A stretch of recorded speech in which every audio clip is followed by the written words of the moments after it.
Hi, and welcome back to the Cape Cod Maritime Museum. My name is Mary Everett-Patriquin. I am the museum's public programs coordinator, and in this video we're going to be talking about the Wampanoag people who were here on Cape Cod when the Mayflower and all her passengers arrived. So the Wampanoag people have lived in this part of New England, what we call New England, for more than 12,000 years.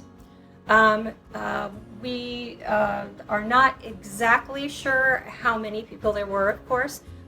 We believe that there were 69 different Wampanoag villages. Some of those villages were as large as 1,000 to 2,000 people. So the total estimated population was around 60 or 65,000. And they occupied a territory, you might be able to see here on the map, which included a large part of southeastern New England, all of Cape Cod, the islands, and also sort of the eastern half of what's today Rhode Island. So a substantial territory.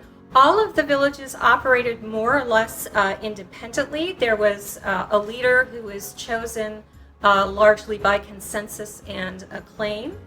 Those leaders were referred to as sachems. Again, villages operated relatively independently, but when they encountered issues that had to do with all of them, they would sometimes join together in what was known as a confederation.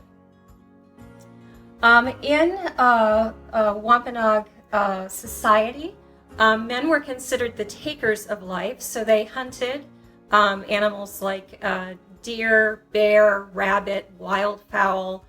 They caught fish and shellfish. They harvested whales that washed up on the shore. Women were considered the givers of life, and so they took care of planting crops, the most prominent of which were corn, beans, and squash. They also grew pumpkins and watermelons. So they had a very varied and rich diet here. Probably about 2/3 of their diet was vegetable matter, and the rest would have been meat or wildfowl, fish, something of that sort. We often think that the first Europeans that the Wampanoag encountered were the people on the Mayflower, and that in fact is not true. The very first Englishman who came to Cape Cod arrived in 1602. His name was Bartholomew Gosnold, and he set up a camp for a summer on one of the Elizabeth Islands, where he harvested sassafras. Sassafras was in high demand in Europe. It was used as a medicine for a whole variety of ailments. So he stayed for about a season, harvested some sassafras, had some friction with the local native people, and after a season went back to England. In 1603 was explorer Martin Pring. So he also set up a small fort, sort of in the Truro, Eastham area. Was there for a season, harvested sassafras, again, came into conflict with the local native people, and returned to England pretty quickly. From 1605 to 1606, the French explorer Samuel de Champlain mapped the coast of much of New England. He also, in his map, included the Wampanoag village of Patuxet, which today is better known as the town of Plymouth.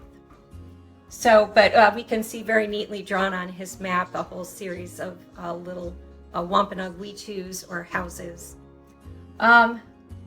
Unfortunately, later explorers had more nefarious ends. So the first slaves who were taken in America were native people.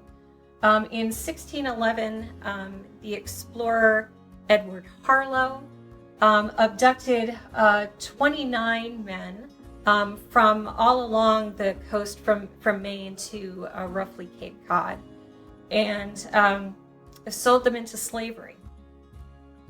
One captive ended up in England, where he was displayed on the street as a curiosity. His name was Epanow, and in fact, he was the sachem of the village on Wampanoag, which today we know as Martha's Vineyard. So he learned some English, and he found out that one of the things that was most highly prized by the English was gold. And so he told them, well, you know, back on my home at my island of Wampanoag, there's a huge gold mine, but you'd need me to find it. It isn't easy to find. Well, so an expedition was quickly mounted. So the English sailed across the ocean with Epanow. As soon as he came in within sight of the island, he leapt overboard and swam, and managed to make it to freedom. So he's one of the only 2 abducted Native people in the early 17th century that we know returned to his homeland. Another incident occurred in 1614.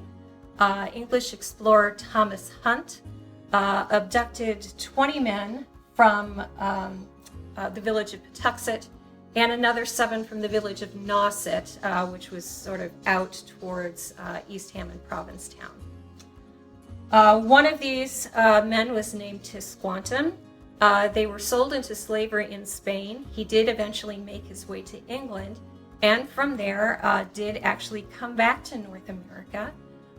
He arrived, we think, somewhere along the coast of Maine, and then slowly made his way southward towards his home village of Patuxet. And when he arrived at his home village of Patuxet several years later, he found it completely deserted. Patuxet had been a thriving village of between 1,000 and 2,000 people, and there was no one left. The reason for that was what Native people still refer to this day as the Great Dying. So between 1616 and 1619, some type of disease was brought from Europe by sailors and explorers. We don't know exactly what the disease was. It might have been smallpox, measles, typhoid, yellow fever, bubonic plague. It's also possible there was more than one infection. And of course, Native people in North America had no resistance at all to these formerly European germs. And they died in very large numbers. At the beginning, before the Great Dying, there were probably between 60 and 65,000 Wampanoag people. And at the end of the Great Dying, around 1619, their numbers had been reduced to around 20 or 25,000.